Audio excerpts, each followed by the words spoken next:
Welcome to Frontline Nursing, a NurseMinder production that gives you an insider's look into the daily life of nursing from those who are currently working on the front lines.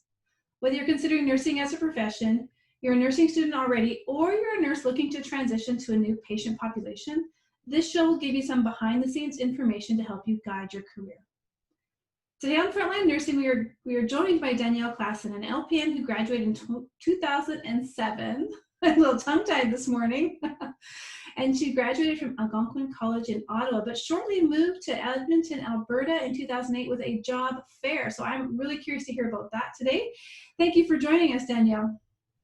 Hi, nice to meet everybody. It's great to have you on the show. I am curious about the job fair. We're going to come back to that. I first like to start out getting a little bit of sense as to people's I call it their origin story. What brought you to nursing as a profession? I always wanted to be a nurse ever since I was young, watching that ER TV show. My grades weren't the greatest. I always wanted to be a doctor and soon realized that I did not have the grades for doctor, so I decided nurse was a good fit for me. So when you say that ER show, was that the name of it, or is there a particular show that was? ER, yeah. Oh, it was ER, okay. Just wanted to make sure. Yeah, the one with George Clooney in it. Ah, yeah. Was he the motivating factor? You're hoping to meet someone like him? That's awesome. Fantastic. And so you went straight in from high school then? I took a year off to kind of decide what I wanted to do, upgrade some marks in college. So I took some math courses because my math wasn't the greatest. And I can't remember what else I took. Just some upgrading. Mm-hmm. Yeah. You know, I'm happy to hear that. I have a child who's 19, not really ready yet for school and doesn't know what he wants to do, but I've always told people that school is always there. Like if you don't get great marks, you can always go back and upgrade. Once you find the passion and the path that you want, your motivation is there and you're gonna do okay. So good for you. I think a lot of people have to go back and upgrade or take classes they didn't take to move forward in their path. Yeah. I also did a counselor type of person that kind of explored because I wasn't sure what I wanted to do originally. Mm-hmm. So that was kind of cool too. And were there other things that came out of that conversation that you were curious about, or was nursing it? I had looked at paramedic, but I didn't get accepted into paramedic, but nurse was what I got accepted, so okay. I went with it, yeah. And you've been doing it ever since? Yeah. Yeah, that's awesome. We're going to get into where you're working. I want to talk about this job fair a little bit because I hear people go to job fairs and it feels like they're just handing out resume after resume after resume, but it worked for you. So do you recall what was going on at the time? Was there just a massive need in Alberta that you couldn't get work in Ontario? I know in Alberta they were hiring like crazy for nurses back in the day when we weren't in a crisis in healthcare. I also had some really good experiences on my resume. So when I was in high school, I worked as a life enrichment aide. So I had experience in geriatrics and seniors. I also... What else did I do? I babysat, I had lots of experience with taking care of people. So I think that helped with and then the interview, they basically hired me on the spot. Wow. And that was 2008. Yeah. I don't remember why, but I do also remember that was when they brought the international students over from the international nurses from the Philippines. That was right around the time they came over. And you're currently working in an urban center in Edmonton, one of our bigger hospitals here. Correct. And you're in family medicine, which wasn't, so I met you on this floor. I used to take students to this floor, and I know it wasn't family medicine necessarily when I first started. I think there was a little bit of internal, wasn't there? So there was a mix of family and internal, and this was a management side decision / doctor's decision to formally kind of divide it into family and internal, which in some ways it's been good, in some ways it has not been good. Mm-hmm. When you started though, did you start in the same facility you're in currently? Yeah. Okay. And on the same unit? We've actually since moved during COVID to a different unit now too. Yeah. Really? Yeah, it's been interesting. But the same patient population essentially? It's actually become more geriatric long-term care on our unit now. Mm-hmm. Very heavy patients, confused, agitated, delirious. Yeah, lifting. Whereas I feel like we had more younger people and more ambulatory patients. When it was a mix? Yeah. Mm-hmm. It wasn't so heavy. Mm-hmm. With that shift, was there a shift in staffing ratios, in number of patients to nurse? Did that shift at all with the increased workload? Nothing's changed with our ratios. No, it's the same. No. Yeah. So let's talk about it when you first got there and it was a mix. You had a kind of a blend of internal and family medicine. So family medicine kind of gives the impression that it's supposed to be all ages.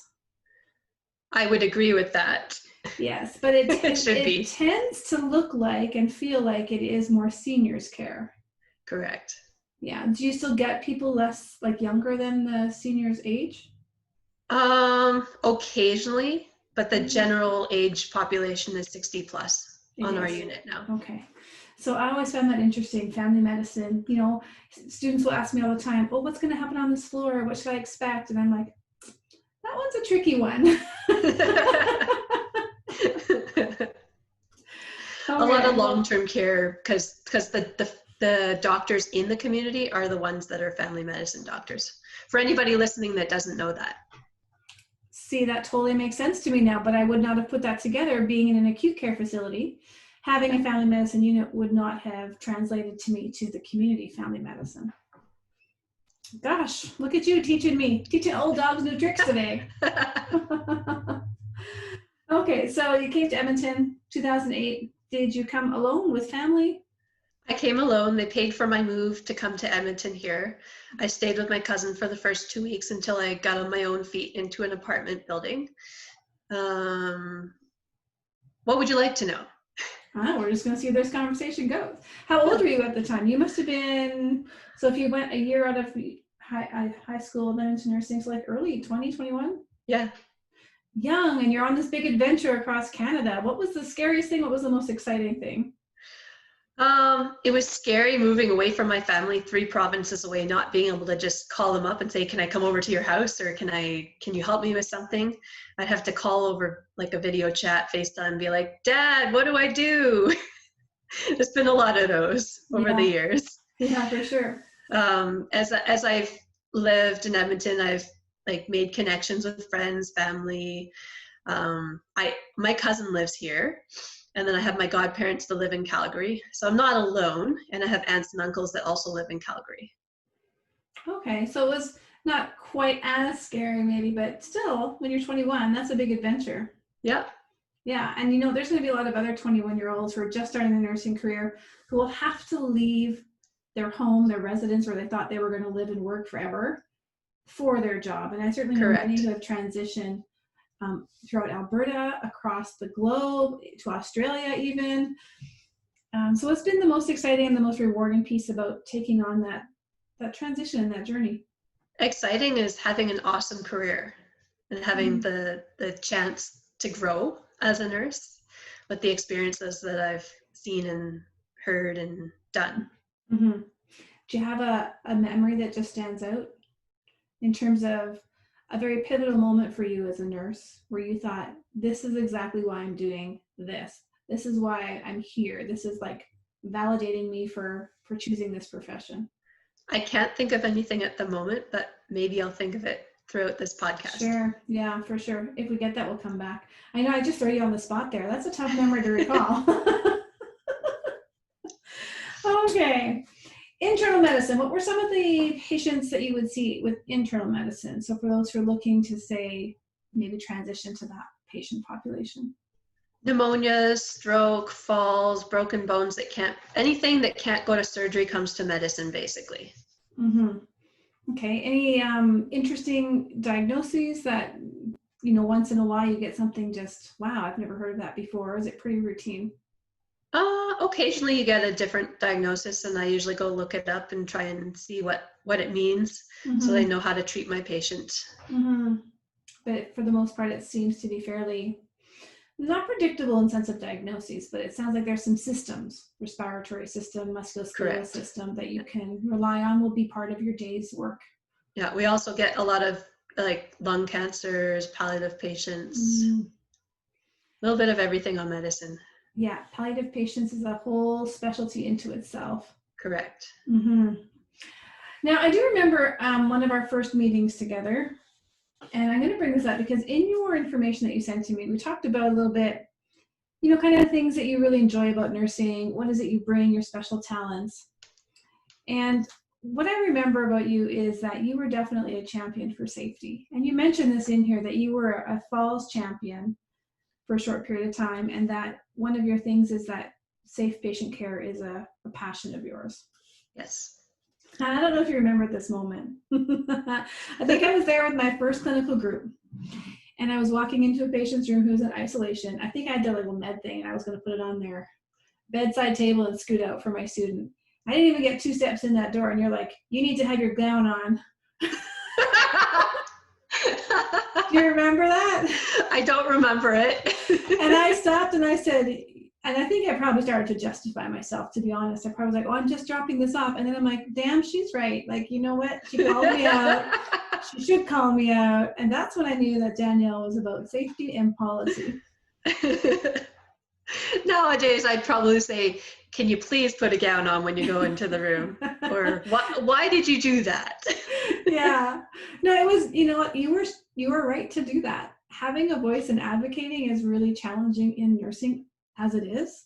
And now you've got these people on your unit and they're not following the policies and the protocols that you know to be good and true. And really, who am I to not follow policy? But there I was.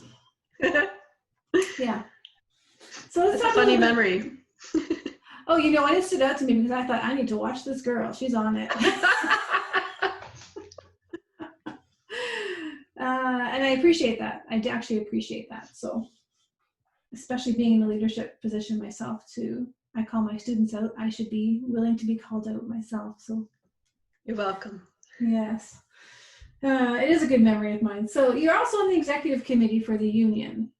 Correct. And I know that's a passion for you as well. You've been very vocal about changes in nursing and trying to advocate for positive changes. What are some of the biggest struggles right now? Staffing levels, safety for the staff, not having enough nurses on the floor when the patients are acute, needing to be fed, needing to lifted, boosted. Mm-hmm. I am a high encourager of doing EMACs, which are Employee Management Advisory Committees. So I'm on that committee. And so if someone feels that they worked unsafe or they worked short, they're supposed to fill out a form. So one goes to the manager, one goes to me. And then what happens is it's supposed to be an open culture where we talk about it with the manager. We try and solve our problem.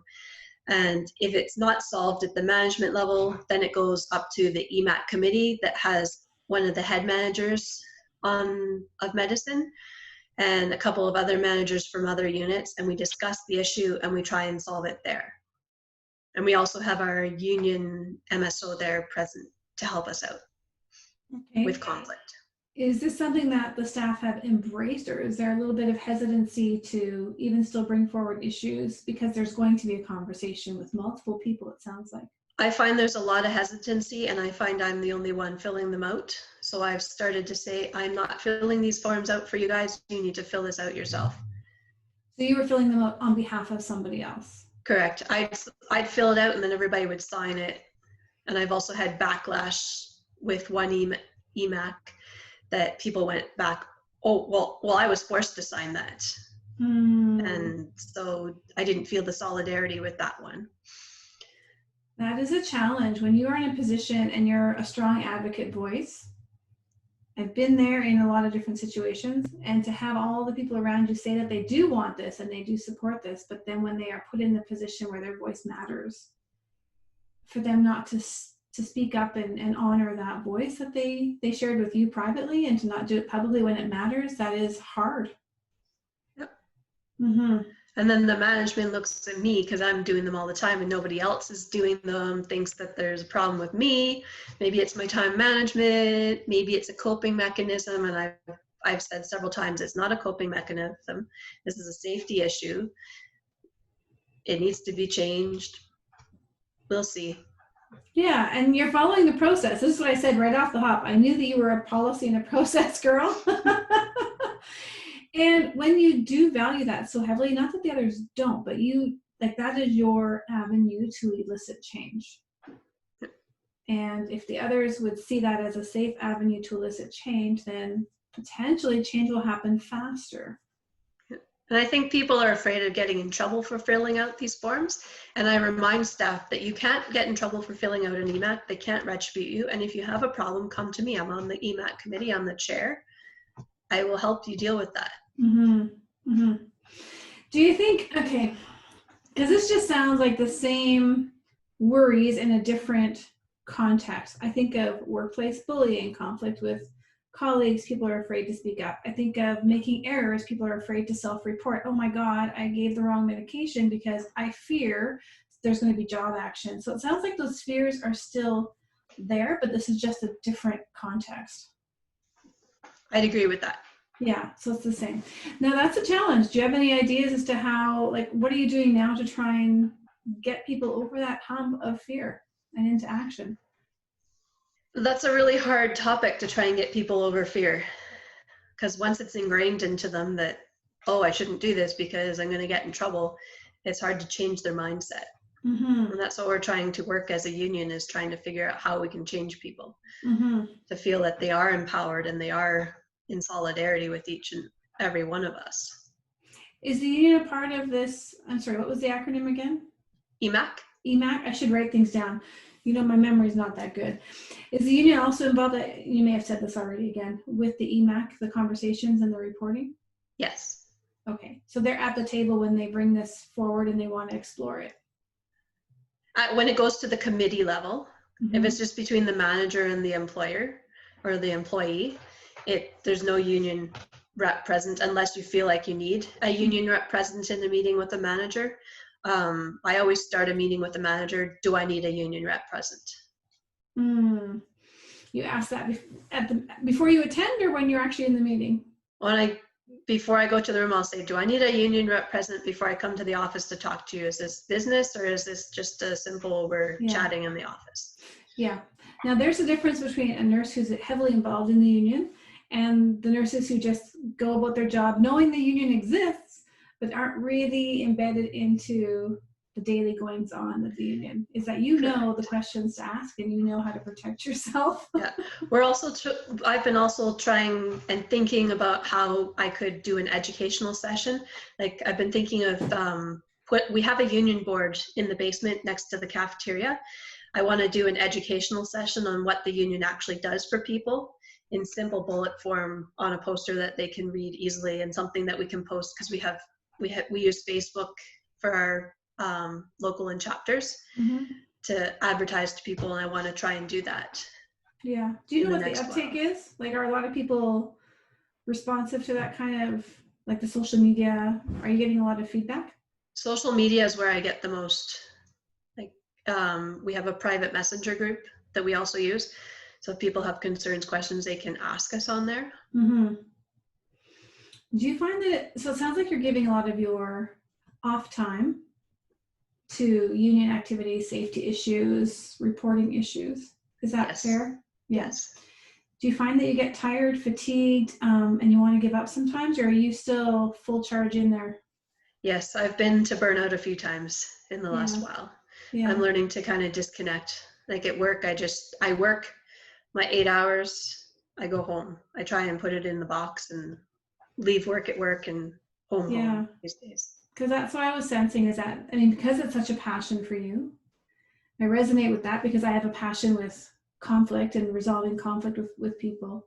And that I take all that home, and I was sensing that this is probably something that wears on you, and feeling like you're the only one leading the charge. And when those people don't speak up publicly when you need them to, it can be very lonely and tiring. Yes. Yeah. So how do you keep yourself refreshed to come back the next day and engage and keep pushing forward? I relax at home and watch TV and do nothing. Some days. Go for a walk after work sometimes and kind of just reflect on my day. My fiance and I sometimes talk, keeping confidentiality out of it. or in it. Yeah. I knew exactly what you meant. Listen, a big union girl like you is not going to be breaching confidentiality. I know that.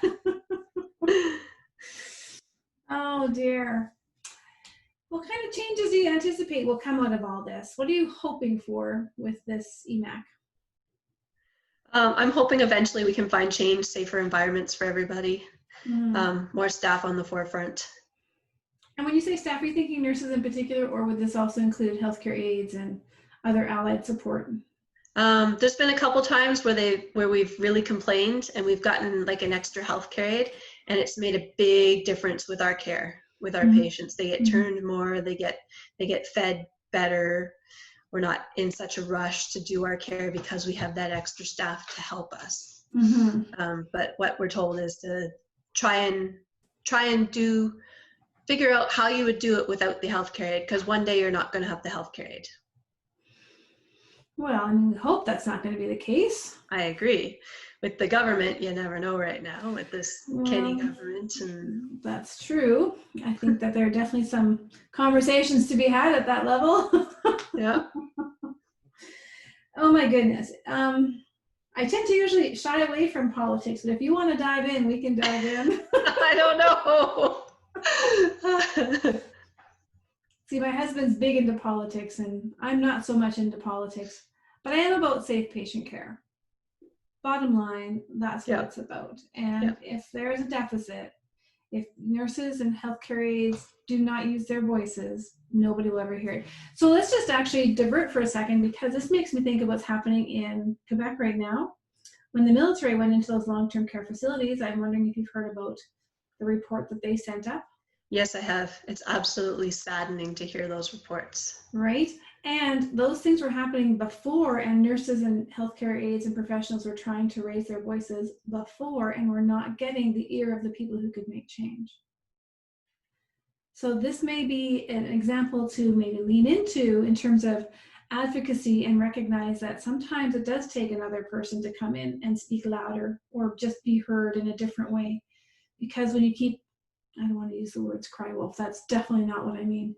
When you keep saying the same things over and over, people stop listening, when there's no change. True. Yeah. Okay, so do you think that incident in Quebec will influence anything here? Potentially. I'd like to see what they're going to do to change their problems in Quebec and Ontario. If this staffing issue is going to change, what's the government going to do about this? I don't think we're going to see much change in Alberta unless something changes out in Quebec and Ontario, unfortunately. Yeah, I agree. It's sad because, we can only say it so many times. I think here's what I think will require a change. When the Premier and his family need our services, then we will see a change. There's days where I wish he would come into our hospital and just see it right? For what it is. Yeah. Come in as a patient and sit in the hallway and see what it feels like. Yes. Coming in by ambulance, being seen by everybody that walks by, being vulnerable, and then sitting in emergency for a day or two before you come up to the unit. And then there's some days where they call it overcapacity, and they send them up and they put them in the hallway before they get a bed on our unit. And I'd like the Premier to experience that. Yeah. I challenge him to come into the hospital and be a patient. Yeah, I think that would be an excellent experience for people who are representing public health to go through, to understand what our patients actually have to go through sometimes. Yeah. Well, thank you for joining me today, Danielle. It's been really great catching up with you. You're welcome. Now, the fun hasn't stopped just because this interview is over. Join us at the membership site, frontlinenursingpodcast.com, where you will get the video footage of this interview and our after the recording. In addition, our guests create a download specifically designed for you. Now, if you'd like to be featured here, email me at info@tammydunnett.com and we'll get your story online.